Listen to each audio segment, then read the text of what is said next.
내 하나님 여호와께서 내게 기업으로 주어 차지하게 하실 땅에 내가 들어가서 거기에 거주할 때에 내 하나님 여호와께서 내게 주신 땅에서 그 토지의 모든 소산의 만물을 거둔 후에 그것을 가져다가 광주리에 담고 내 하나님 여호와께서 그의 이름을 두시려고 택하신 곳으로 그것을 가지고 가서 그때에 제사장에게 나아가 그에게 이르기를 내가 오늘 당신의 하나님 여호와께 아뢰나이다.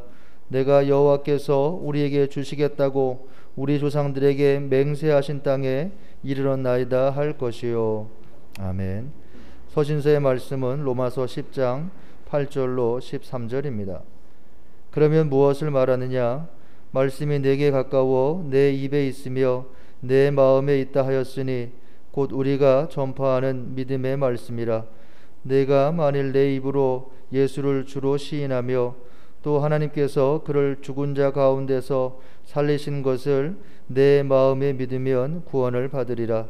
사람이 마음으로 믿어 의에 이르고 입으로 시인하여 구원에 이르느니라. 성경에 이르되 누구든지 그를 믿는 자는 부끄러움을 당하지 아니하리라 하니 유대인이나 헬라인이나 차별이 없음이라. 한 분이신 주께서 모든 사람의 주가 되사 그를 부르는 모든 사람에게 부요하시도다. 누구든지 주의 이름을 부르는 자는 구원을 받으리라. 아멘. 복음서의 말씀은 누가복음 4장 1절로 13절입니다. 예수께서 성령의 충만함을 입어 요단강에서 돌아오사 광야에서 40일 동안 성령에게 이끌리시며 마귀에게 시험을 받으시더라. 이 모든 날에 아무것도 잡수시지 아니하시니 날수가 다함에 줄이신지라. 마귀가 이르되 내가 만일 하나님의 아들이거든 이 돌들에게 명하여 떡이 되게 하라. 예수께서 대답하시되 기록된 바 사람이 떡으로만 살 것이 아니라 하였느니라. 마귀가 또 예수를 이끌고 올라가서 순식간에 천하만국을 보이며 이르되 이 모든 권위와 그 영광을 내가 네게 주리라. 이것은 내게 넘겨준 것이므로 내가 원하는 자에게 주노라. 그러므로 내가 만일 내게 절하면 다 내 것이 되리라. 예수께서 대답하여 이르시되 기록된 바 주 너희 하나님께 경배하고 다만 그를 섬기라 하였느니라. 또 이끌고 예루살렘으로 가서 성전 꼭대기에 세우고 이르되 내가 만일 하나님의 아들이거든 여기서 뛰어내리라. 기록되었으되 하나님이 너를 위하여 그 사자들을 명하사 너를 지키게 하시리라 하였고 또한 그들이 손으로 너를 받들어 내 발이 돌에 부딪히지 않게 하시리라 하였느니라. 예수께서 대답하여 이르시되 주 너희 하나님을 시험하지 말라 하였느니라. 마귀가 모든 시험을 다 한 후에 얼마 동안 떠나니라. 아멘. 주님의 말씀입니다. 이렇게 침묵을 한다는 것은 자신을 멈춘다는 의미도 있습니다.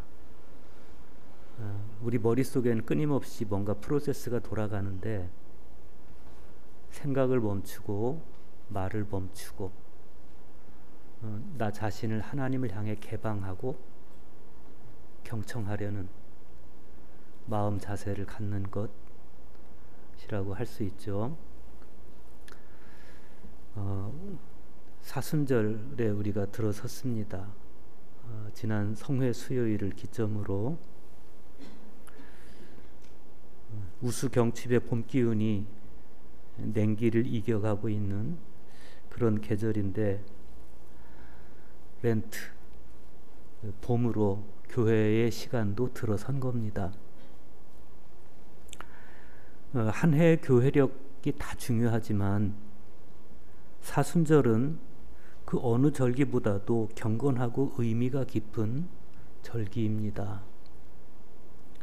알렉산더 슈메만이라는 분은 이 사순절에 대해서 절기 중의 절기인 부활절이 목적지인 하나의 영적 여행이다라고 의미를 부여했습니다.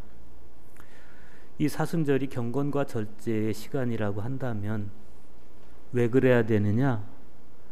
부활을 향해 가는 여정이기 때문에 부활을 맞이하기 위해서 우리는 내적 경건의 열매를 맺어야 되는 것이죠. 실제로 이 사순 시기는 우리로 하여금 새로운 그리스도인 삶으로의 건너감, 즉 파스카. 이 파스카가 무슨 뜻이냐면 건너간다는 뜻이에요. 구약 시대의 출애굽 공동체에 있어서의 파스카는 속박에서 자유로 건너감, 이게 파스카예요. 신약 시대에 예수님께서 새로이 우리에게 제시하신 파스카는 죽음에서 생명으로 넘어가는 파스카, 죽음에서 부활로 건너감, 이걸 파스카라고 하죠. 사순 시기는 이 파스카를 향해 가는 시기예요. 그런데 이 파스카에 도달하기 위해서 어떤 믿음의 사람이 되어서 어떤 삶을 살아내야 하느냐, 이것을 성찰하게 해주고 그 삶을 살아낼 수 있도록 수행하는 시기, 그 시기가 사순절입니다. 그래서 이 사순 시기를 의식하고 걷는 사람은 회심의 여정 중에 있는 사람이다 라고 할 수 있어요. 이 사순절을 걸어가면서 우리 내면에서 일어나는 간절한 회심, 메타노이아는 나태로부터 돌이켜서 영적 쇄신을 우리 내면으로부터 일으키게 하고 죽음으로부터 돌이켜서 생명을 향하게 하는 그런 회심이 되는 겁니다. 그래서 이 시기는 고행의 시기이고 절제의 시기이지만, 그러나 그 고행과 절제는 그 자체의 목적이 있는 것이 아니고 그리스도와 함께 부활에 이르려는 희망의 몸짓이기 때문에 고행을 하면서도 슬픔의 감정에 젖어들지 않고 절제하면서도 고통의 감정에 젖어들지 않고 오히려 점점 이 사순절이 깊어가면서 우리 영혼 가득 비춰오는 부활의 빛으로 인해서 더 행복하고 더 감격스러운 시간을 가져가는 겁니다. 사순절 첫째 주일인 오늘 성서일과는 우리에게 인간의 본성인 욕망을 타고 들어오는 유혹들의 정체를 보여줍니다. 구약의 말씀은 40년 광야 생활을 끝내고 가나안을 목전에 둔 이스라엘 백성들에게 드리운 전환기의 유혹을 보여주고, 복음서의 말씀은 광야에서 40일 금식을 막 끝내신 예수님을 향해 가해진 세 가지 유혹을 보여줍니다. 거룩한 성취를 이룬 후에 다가온 이 전환기의 유혹들은 이 유혹을 어떤 자세로 이겨내느냐에 따라서 나의 깨어있음을 진단하는 바로미터가 될 수 있겠습니다. 복음서의 말씀을 먼저 보겠습니다. 누가복음 4장 1절과 2절 상반절 봅니다. 예수께서 성령의 충만함을 입어 요단강에서 돌아오사 광야에서 40일 동안 성령에 이끌리시며 마귀에게 시험을 받으시더라. 악의 본질이 뭐냐? 그리스도의 본성은 뭐냐? 유혹의 힘이라는 건 뭐냐? 이 세 가지 개념은 오랫동안 누가복음 4장 초반부의 주제로 여겨져 왔습니다. 오늘 말씀만 봐도 그런 접근이 타당해 보이죠. 1절 말씀 안에서 예수님은 성령의 이끌림을 받고 있고 악은 마귀로 의인화되어 있고 이 시험은 40일 동안 지속되는 것으로 묘사되고 있습니다. 왜 마귀는 예수님이 30살이 되기 이전에는 유혹하지 않았을까? 이런 생각 해본 적이 있으세요? 정확하게 말하면 그때까지는 유혹하지 않았다기보다는 예수를 유혹하는 것을 유보하고 있었다. 그렇게 생각하는 게 맞아요. 그런데 오늘 말씀 바로 직전에 누가의 기록을 보면 예수님께서 요단강에서 요한에게 세례를 받으시는 장면이 나와요. 그때 예수의 정체가 드러나요. 그 한 장면은 굉장히 상징적이에요. 예수님께서 세례받고 기도하실 때 하늘이 열리고 성령이 비둘기같이 예수님 위에 내려오시고 성부 하나님의 음성이 들려옵니다. 너는 내 사랑하는 아들이라 내가 너를 기뻐하노라. 성부와 성자와 성령이 한자리에서 보여요. 그리고 이어지는 말씀을 보면 예수께서 가르치심을 시작하시는데 30세쯤 되니라, 이런 누가의 설명이 이어집니다. 예수의 정체가 분명해지는 순간, 그가 메시아고 하나님의 아들이고 하나님이 기뻐하시는 사람이라는, 기뻐하시는 분이라는 정체가 분명해지는 순간 마귀는 예수를 향한 전쟁을 시작합니다. 그 전쟁의 무기는 유혹이에요. 악과 선이 공존할 수 있습니까? 공존할 수 없어요. 마귀가 예수님과 공존할 수 있습니까? 안 됩니다. 그래서 마귀는 전쟁을 실행에 옮깁니다. 유혹을 통해서. 2절 하반절과 3절 보세요. 이 모든 날에 아무것도 잡수시지 아니하시니 날수가 다함에 줄이신지라. 마귀가 이르되 내가 만일 하나님의 아들이어든 이 돌들에게 명하여 떡이 되게 하라. 마귀는 한번 승리한 경험이 있어요. 누구에게? 첫사람 아담에게. 그 첫사람 아담을 유혹으로 무너뜨렸듯이 둘째 아담 예수를 유혹으로 무너뜨리리라. 이게 마귀의 다짐인데, 마귀는 유능한 유혹자입니다. 예수가 지금 굉장히 배가 고프다는 사실을 놓치지 않아요. 그래서 그 예수께 다가가서 첫사람 아담을 무너뜨릴 때 사용했던 방법 그대로 예수님의 탐심을 자극합니다. 악마는 디테일에 숨어 있다, 뭐 이런 세상 격언이 있죠. 그렇듯이 마귀는 유혹의 언어를 자기 말의 행간마다 다 숨겨놨어요. 마치 덫을 놓듯이 교묘하게 숨겨놔요. 그 첫째 말이 뭐냐면 네가 만일 하나님의 아들이어든 이거예요. 너 정말 하나님의 아들 맞아? 이거예요. 예수를 의심하는 듯한 표현을 쓰는 거죠.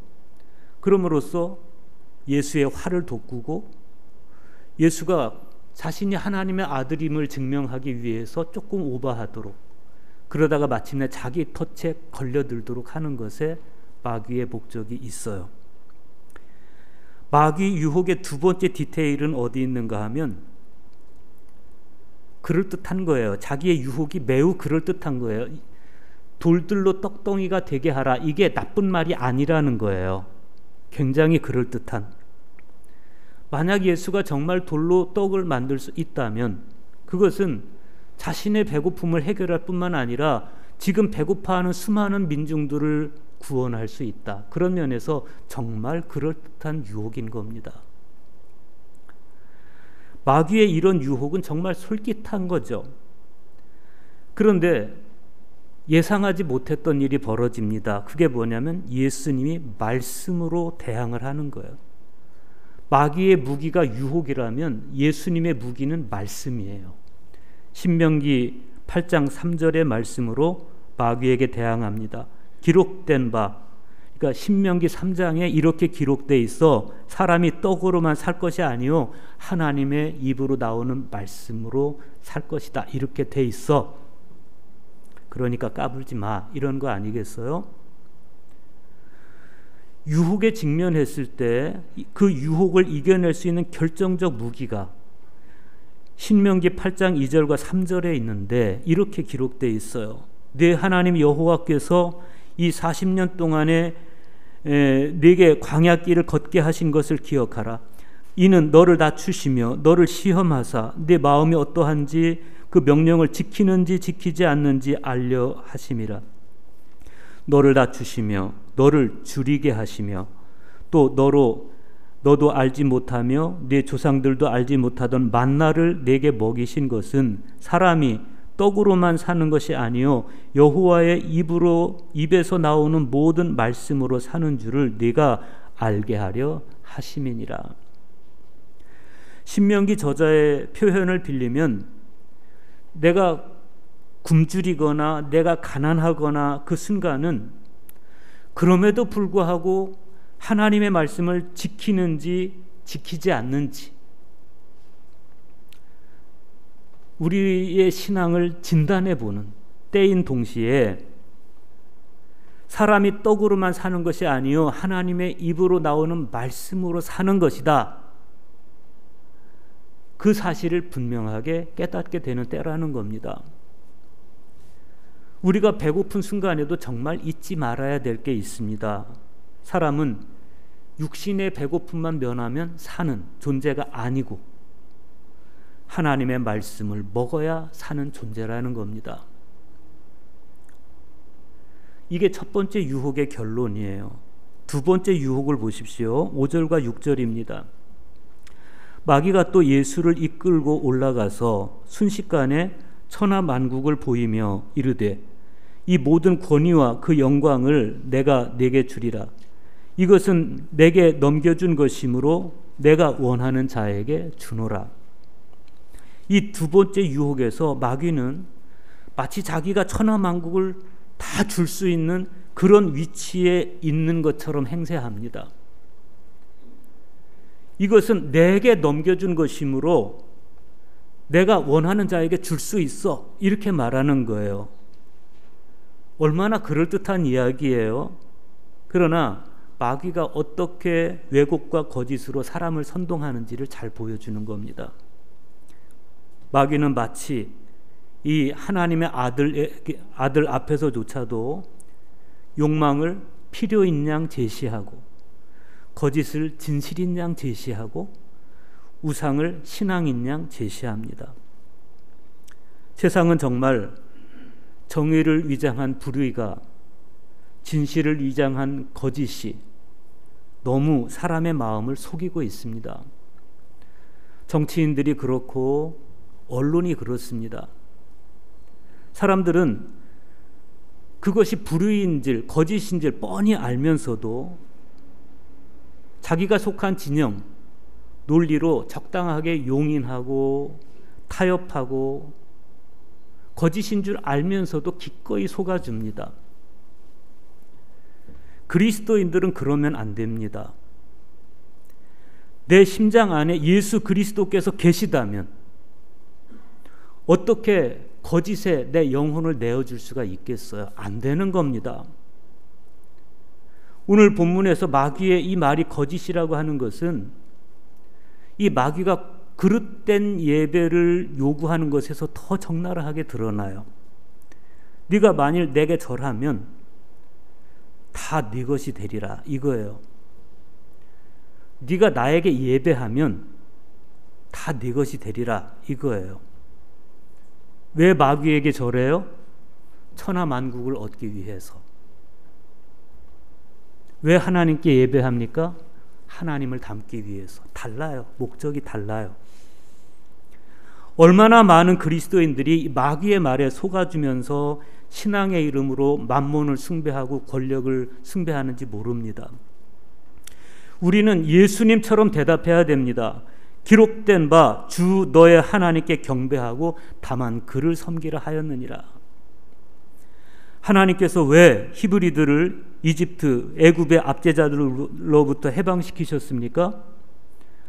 하나님의 형상대로 지음받은 사람으로서 그 어느 것에도 예속되지 말아야 할 존재가, 하나님께서 주신 자유로 살아야 할 존재가 그 소중한 자유를, 하나님의 형상을 다 망각하고 잃어버리고 사람에게 예속되고 우상에게 예속돼서 비인간화된 삶을 살고 있었기 때문에 그런 거예요. 그렇게 살지 말라고 출애굽시키신 거예요. 주 너의 하나님께 경배하고 다만 그를 섬기라 하신 예수님의 말씀은 하나님의 형상이 내재되어 있는 귀하디 귀한 존재로서 하나님 아닌 그 어느 것에도 예속되지 말라는 겁니다. 하나님 아닌 그 어느 것에도 영혼을 팔지 말라는 겁니다. 그게 두 번째 유혹의 결론입니다. 마귀의 세 번째 유혹을 보십시오. 9절에서 11절입니다. 또 이끌고 예루살렘으로 가서 성전 꼭대기에 세우고 이르되 네가 만일 하나님의 아들이거든 여기서 뛰어내리라. 기록되었을 때 하나님이 너를 위하여 그 사자들을 명하사 너를 지키게 하시리라 하였고 또한 그들이 손으로 너를 받들어 네 발이 돌에 부딪히지 않게 하시리라 하였느니라. 여기서 마귀는 놀랍게도 자기도 말씀을 인용해요. 오늘 응송의 말씀인 시편 91편을 자기가 인용해요. 그런데 왜곡해서 인용합니다. 시편 91편은 시인이 하나님의 길을 걸어가기가 너무 힘들고 괴롭다고 토로하는 내용이에요. 전염병 때문에 힘들고 사냥꾼의 올가미 때문에 힘들고 낮에 화살 때문에 힘들고 밤에 공포 때문에 힘들다고. 그래서 힘들다고 토로하는 이 시인을 향해서 하나님께서 이렇게 위로하십니다. 화가 내게 미치지 못하며 재앙이 내 장막에 가까이 오지 못하리니 그가 너를 위하여 그의 천사들을 명령하사 내 모든 길에서 너를 지키게 하심이라. 그들의 손으로 너를 붙들어 발이 돌에 부딪히지 아니하게 하리로다. 그런데 마귀는 하나님의 이 말씀을 교묘하게 왜곡해서 하나님이 너를 사자들에게 명령하셔서 너를 위해 사자들을 명령하셔서 손으로 너를 받들어서 네 발이 돌에 부딪히지 않게 하실 것이다. 그러니 한번 성전 위에서 뛰어내려 볼래? 용감하게 영웅처럼. 그러면서 인간에게 흔한 영웅 심리를 부추깁니다. 그런데 우리는 이 유혹에 대한 예수님의 대답을 봐야 됩니다. 예수님께서 뭐라고 말씀하십니까? 성경에는 그렇게 말씀 안 돼 있어. 너의 하나님을 시험하지 말라고 성경에는 기록되어 있어. 이렇게 말씀하세요. 주님의 뜻은 단호합니다. 내심 불의한 권력을 추구하면서 그러면서도 하나님이 나를 보호하시는지 하나님을 시험하지 말라는 말씀입니다. 예수님께서 마귀의 유혹들에 대항하신 무기가 뭐예요? 하나님의 말씀입니다. 말씀이 우리를 이기게 합니다. 그래서 오늘 서신서에서 사도 바울도 우리에게 간곡하게 당부합니다. 그러면 무엇을 말하느냐? 말씀이 내게 가까워 내 입에 있으며 내 마음에 있다 하였으니 곧 우리가 전파하는 믿음의 말씀이라. 로마서 10장 8절의 말씀입니다. 이 말씀은 신명기 30장 14절의 말씀을 바울이 인용한 거예요. 하나님의 말씀이 과거 조상들의 입과 마음에 있을 때 비로소 그들이 율법을 실천할 수 있었듯이 너희도 말씀이 너희 입에 있고 너희 마음에 있을 때 그때 너희는 믿음을 실천할 수 있다는 겁니다. 바울이 이렇게 신명기 30장 14절의 말씀을 인용한 것은 입으로 고백하고 마음으로 믿는 유대교 신앙을 바울이 그대로 인정한 거예요. 그런데 그랬던 바울이 훗날에는 유대교와 선을 그어요. 왜 그렇습니까? 바울이 보니까 유대교의 율법 신앙이 어느 시점을 지나면서부터 변질되기 시작을 하는 겁니다. 점점 말씀을 벗어나기 시작하는 겁니다. 말씀으로서의 율법에 그들이 순종을 하는 것이 아니라 점점 시간이 지나면서 전통으로서의 율법, 사람이 만든 유전의 율법을 그들이 강조하기 시작했다. 그들은 율법을 통해 하나님을 알고 하나님의 의를 드러내는 것보다는 율법을 통해서 자기들의 의를 드러내고 자기들의 의를 과시하는 것에 골몰했습니다. 그러면서 자기들의 권력을 쌓아갔어요. 바울이 볼 때 그들이 그럴 수밖에 없었던 것은 율법을 향한 그들의 열심이 말씀에 의한 열심이 아니었기 때문에 그렇습니다. 로마서 10장 2절에서 바울이 그렇게 분석했어요. 그들이 하나님께 열심히 있으나 올바른 지식을 따른 것이 아니니라.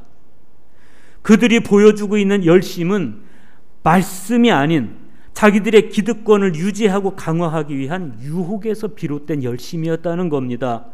여러분, 말씀이 동기가 되지 않은 열심, 하나님의 말씀에 순종하는 열심이 아닌 그런 열심은 오히려 사탄의 도구로 쓰일 수 있다는 것을 우리는 알아야 돼요.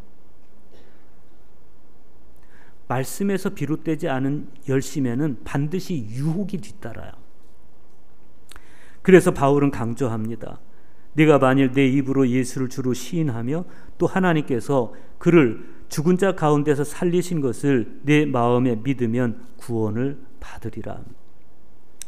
입으로 예수를 주로 시인하는 것에 그치지 말고 마음으로도 예수를 좀 믿어보지 않겠니?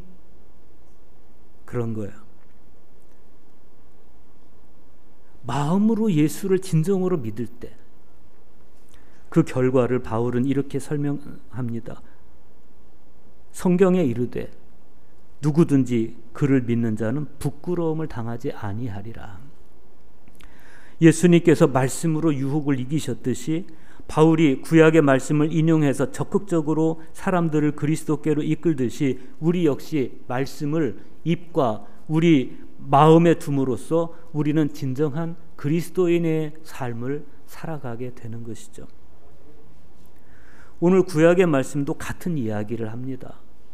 신명기 26장 3절 보세요. 그때에 제사장에게 나아가 그에게 이르기를 내가 오늘 당신의 하나님 여호와께 아뢰나이다. 내가 여호와께서 우리에게 주시겠다고 우리 조상들에게 맹세하신 땅에 이르렀나이다 할 것이요. 여기서 그때라는 것은 어떤 전환기를 이야기합니다. 이스라엘의 하나님 여호와께서 이스라엘에게 기업으로 주셔서 차지하게 될 땅에 들어가서 거기 거주할 때, 그리고 그 땅에서 결실을 맺었을 때,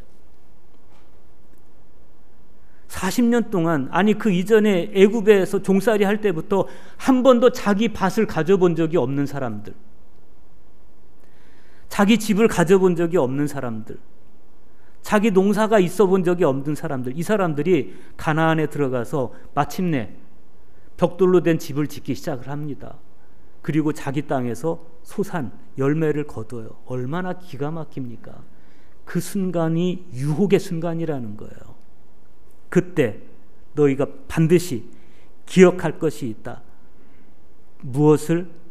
그 땅을 주신 분, 그 열매를 주신 분은 반드시 기억하라는 거예요.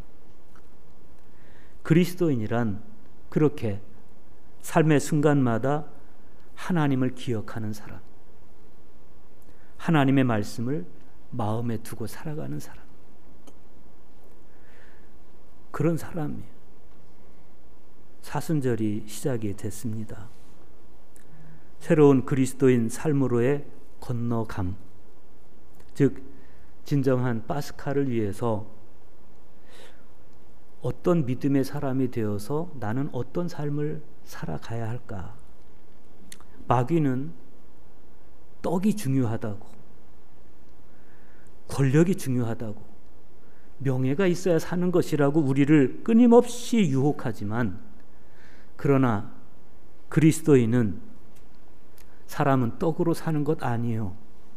하나님의 입으로 나오는 말씀으로 사는 것임을 알아서 말씀을 깊이 묵상하고 그 말씀을 마음에 두어서 말씀으로 모든 유혹을 물리쳐 이기고 그리고 마침내 부활을 향해 나아가는 존재, 우리는 그런 존재입니다.